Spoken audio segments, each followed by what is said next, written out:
आम ओडिशा नवीन ओडिशार जनसचेतनता कार्यक्रम रायगढ़ जिला चंद्रपुर ब्लॉकर टूरीगुड़ा पंचायत कार्यालय परिसर में गुरुवार दिन आम ओडिशा नवीन ओडिशार पंचायत स्तरीय जनसचेतनता कार्यक्रम अनुष्ठित हो जाइछि।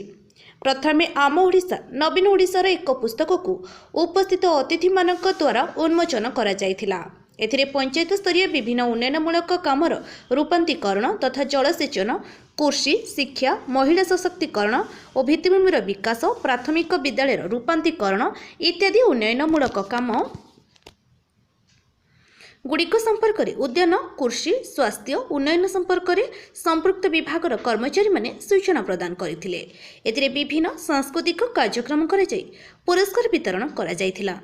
एथिरे मुख्य अतिथि भावे ब्लॉक अध्यक्ष कैन किंबाका, सम्मानित अतिथि भावे चंद्रपुर बीडीओ अक्षय कुमार मल्लिक, टूरीगुड़ा सरपंच सुनीता मुंडिका, पीओ राजेंद्र कुमार पाल, जिला परिषद सभ्य सुजित कुमार बेडरेका, नायब सरपंच रश्मिता प्रस्का, समिति सभ्य मनोज प्रस्का, भीम गोंगेरेंगा, द्रौपदी हिकका, प्रतीक सेनापति, शताधिक अंचलवासी समेत स्वयं सहायक गोष्ठीर महिला माने उपस्थित थिले।